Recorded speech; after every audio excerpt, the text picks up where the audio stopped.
Kita pergi pada usul yang pertama. So kita dah baca tadi.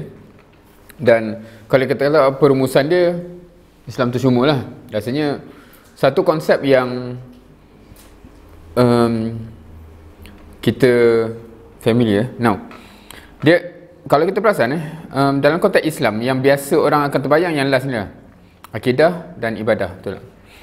So tapi sebab tu dia punya phrasing gitu Abang nanti sebut semua benda dia kata sama seperti mana akidah dan ibadah, yang sebab yang tu yang paling normal orang rasa macam itulah Islam So dia sebut everything else ni pun sama macam tu, tak ada beza dalam konteks semua tu adalah part of Islam. So bagi kita bila kita kata okey, Islam ni syumul, benda yang baru ke sedia mafhum? Sedia mafhum Cumanya ketika zaman tu dia berbeza. Ni kita kena appreciate kenapa dia tekankan benda ni, sebab ketika tu kefahaman umat Islam secara keseluruhan tu berbeza. Dia macam mana sebab kalau kita pernah dengar orang-orang lama cerita pasal secularism, dia sebab masa tu memang ada pemisahan yang ketara dia macam jap, kau nak cakap Islam duduk dalam surau contohlah macam tu kan, dan dia akan ada terpisah secara amat ketara So apatah lagi kalau cakap pasal pemerintahan lah tadi, pasal negara apa semua tu, orang akan anggap tu bukan cerita Islam, tu bukan cerita agama tapi ini. So masa ada saki baki ke? Allah alam. Now, ni mungkin just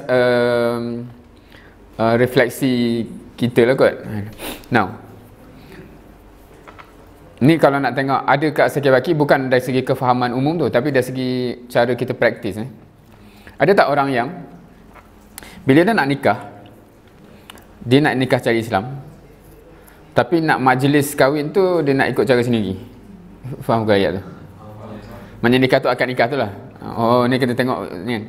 Tapi nak buat majlis, tak tengok apa-apa kita. Dia ada orang macam tu. So dia macam itu secara sedar atau tak dia macam pemisahan lah antara orang yang faham Islam tu syumul. Okey, macam ni. Setengah orang tu dia kata aku setuju Islam tu syumul. Tapi dia punya problem, aku tak nak lah jadi Muslim yang keislaman aku tu syumul. Faham? Maksudnya dia, agama tu memanglah lengkap, tapi aku nak untuk hidup aku ni aku nak yang part ni lah kan. So itu problem juga kan. So point kat sini ataupun kalau nak tambah lagi, kahwin nak ikut cara Islam, tapi sebelum kahwin tu tak ikut pun cara Islam kan. So